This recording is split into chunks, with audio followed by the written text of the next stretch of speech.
So I started out on YouTube in early 2022 on my other channel, The Business Recruiter. And in that time frame, since I was actually able to get started, I've launched a program that has generated over $100,000, as well as have gotten to the point where that YouTube channel, The Business Recruiter, is officially monetized. Now, while I've only been monetized for a couple months at this point, I am really proud of what I've been able to do so far. I've been able to make a little over $100 in regards to YouTube monetization, which I think is really awesome considering the fact that my niche is very specialized. If you want to learn more on how I've been able to generate over $100,000 at this point, as well as get monetized on YouTube, then stick around.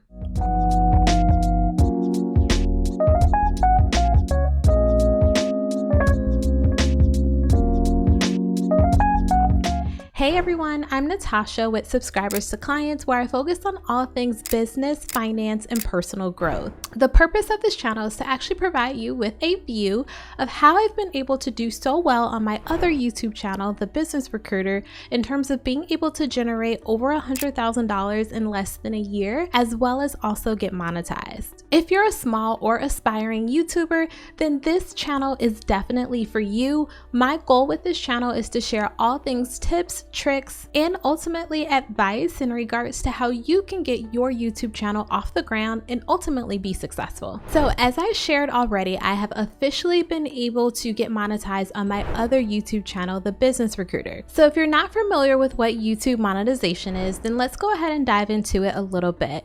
YouTube monetization is basically the opportunity that you have to generate revenue via Google AdSense. Now, that revenue is actually generated by ads being placed within your videos. You have the opportunity to really be strategic in regards to when you want those ads placed, whether it's in the beginning, middle, or even end of your video.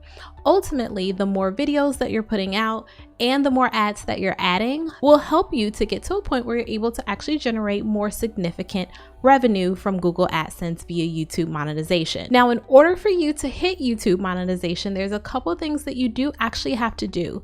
The first being is that you have to have a minimum of 1,000 subscribers.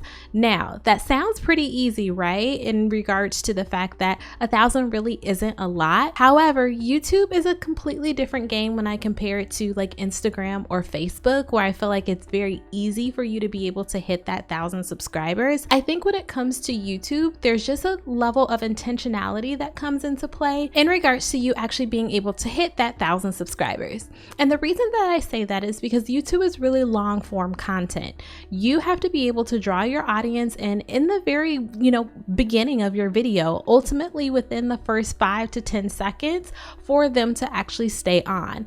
And then you have to continuously be consistent about putting out engaging content in order for them to actually want to subscribe to your channel and to keep coming back. Now, this goes into the second requirement that's associated with YouTube monetization, which is that you do have to have 4,000 watch hours within the last 365 days. Now, those watch hours ultimately can be achieved rather quickly if you have an extremely viral video, but for the average YouTuber or the one that's just getting started, that can actually take a little bit of time. In regards to my own journey as it relates to The Business Recruiter, so my other YouTube channel, I was actually able to hit that 1,000 subscribers, I would say within the first 5 to 6 months of actually starting my channel. However, the watch hours were the hardest thing for me. I actually didn't hit that 4,000 requirement until a couple months ago in July, and ultimately at this point have seen a couple months of monetization, but it took me a really long time, keeping in mind that I started my channel in early 2022 and just recently in mid 2023 have officially hit that requirement in order to be able to get monetized. Now, again, that was my journey. That doesn't necessarily mean it's going to be yours. I think one of the other things that you really have to keep in mind in regards to getting monetized in your journey is to really think about your niche. Mine is more specialized on the business recruiter side, meaning that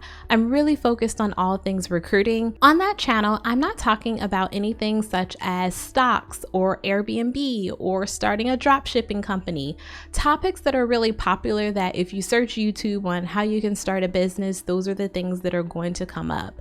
My topic is very specialized in nature, so ultimately I feel like that's part of the reason why it took me so long in order to get to that point of monetization. Now, the other piece that you really do have to keep in mind when it comes to YouTube monetization, outside of just being able to hit the requirements, is how you can actually help yourself to speed that process up. Now, I am notorious on my other channel for posting videos that I would say are anywhere from 3 minutes at the minimum to maybe 12 minutes at the longest. In the average, in terms of like your sweet spot of where you want to be in terms of your video duration, should actually be somewhere around the 7 to 10 minute mark. So for me, because some of my videos tend to be on the shorter side on my other channel, that also played a factor in terms of me not being able to get to the watch hours minimum at a quicker pace. So it's something important that you would want to keep in mind as you go through and think about starting your own YouTube channel. So in order to dive into how I've been able to generate over 6 figures at this point, knowing that I've just recently got monetized on YouTube, I want to talk about this piece a little bit more. I was actually able to create an online course, so a digital course, that allowed me the opportunity to be able to connect what the information was that I had to the subscriber base that I had on YouTube. Ultimately, I was able to use YouTube as my sales funnel in regards to being able to market my program to those individuals on YouTube who were looking for some more assistance. I started out with a beta program, meaning that I really didn't have all of the things together.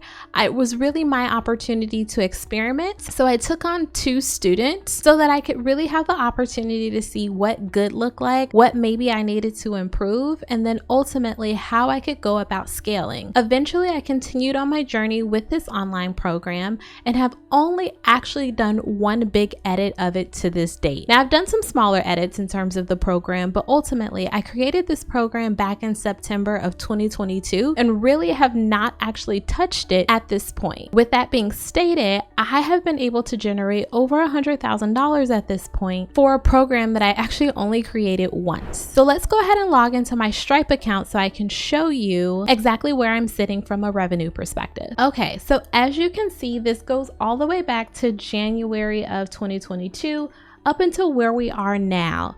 And if you can take a look at this graph here, it has what my gross volume or gross revenue is, which I am currently sitting at a little over $109,000. Now, again, this is from a program that I only created once and have not done any major updates to it. Part of the reason as to why I wanted to go about creating the program was because I really wanted to provide more information in regards to my particular niche that I couldn't necessarily do on YouTube. And the reason for that is you can put out as long of a video as you want on YouTube, but ultimately you have to think about your audience. Your audience is not going to sit there and watch a video for 3+ hours. So you want to be intentional about the content that you are putting out there and how much of that content you are.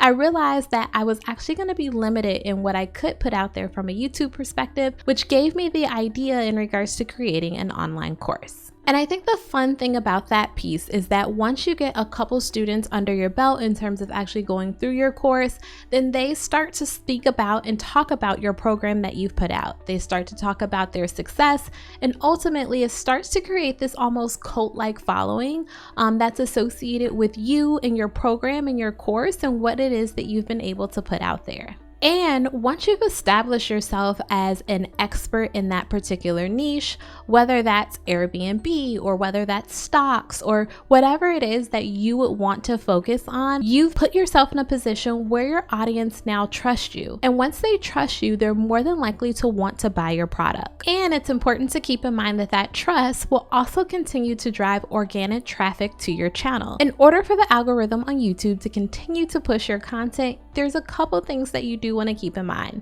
One is that you want to have great content, meaning that you really want to be intentional about what it is that you're putting out there and ultimately the information that you're providing. If you're not actually doing a good job of the content that's free that you're providing on YouTube, you have to think, would someone actually want to buy your course? Ultimately, the answer is probably no. So you really do want to be intentional about the information that you are putting out there. The second thing is that you want to drive for a high click-through rate. And this is actually partially due to the fact of you having a really adequate thumbnail. And that thumbnail is that image that your audience sees when they are about to click on your video. Ultimately, you want your thumbnail to be engaging, you want it to be colorful, you want it to have pictures, you want it to have all of these components that are going to make someone want to click on your video and then ultimately watch your video. High click-through rates are a godsend on YouTube because it tells YouTube that individuals are actually interested in your content and then continues to drive that content to others who may potentially be interested. And really, this is the secret sauce of the organic traffic that can be driven to your channel by the YouTube algorithm. And then lastly, this also helps to create the fact that you will then have high watch time. And high watch time ultimately equals high watch time hours, which equals you being able to get to monetization a lot faster. As I mentioned in the beginning, as far as my other YouTube channel is concerned, most of those videos are anywhere from 3 to maybe 12 minutes, with most of them probably falling in the 5 to 7 minute range. You want to make sure that you're hitting that sweet spot of 7 to 10 minutes in regards to your YouTube videos. This will just help you again to make sure that you're using your time wisely in terms of driving your watch hours, but ultimately that's a lot of time to drive some really great content and put it out there for your audience to view. And if you've done these 3 components right, then it actually creates the opportunity for you to have a viral video. Now, on my TBR channel, I do have one video that has gotten over 10,000 views. So I want to show you just some of the things that I talked about and ultimately what drove that video to get over 10,000 views. So let's go ahead and hop into my YouTube analytics. Okay, so we are currently in my YouTube analytics right now, and I'm going to go ahead and go to my content, and then I'm actually going to sort by my views. And as you can see, this video right here has actually gotten 11,254 views to date, but we're gonna go ahead and click on it. So there's a couple things that are going on here. One of the things that I do want to mention is that I did hit the sweet spot in regards to this video from a duration perspective. So this video is actually 9 minutes and 49 seconds long. My thumbnail is also super engaging. At this point, this thumbnail is, I would say, minimalistic in that it's just a photo of me, but then I have the title of exactly what it is that I'm going to discuss, but it really draws you in to actually want to click on the video. And then the other piece that I haven't gone into, but ultimately will go into in other videos, is my description. I actually have a lot of information here in regards to what the video is about, but also how individuals who are interested in getting in contact with me can actually do that, whether that's through my actual website or even my Facebook group. And then again, the content is what's really important. I do recall within this video, I did a lot of research. I had a lot of data and statistics that I put into this video. And ultimately, I feel like that's what actually helped me to establish myself again as an expert in the field and for individuals to be driven to actually want to view this video. If you want to take a look at the full video, I'll go ahead and actually link it down below in the description box. That way you can take a look at some of the components that I have discussed. So I know that I have provided you with a lot of information in this video, and ultimately it is only to help you in terms of you getting off on the right foot in terms of your YouTube journey or your YouTube channel. Think about driving success to your YouTube channel, then feel free to click that subscribe button down below as well as hit that bell. That way you can get notified of all of the new videos that I do put out. Thanks for watching, and I'll catch you in the next video.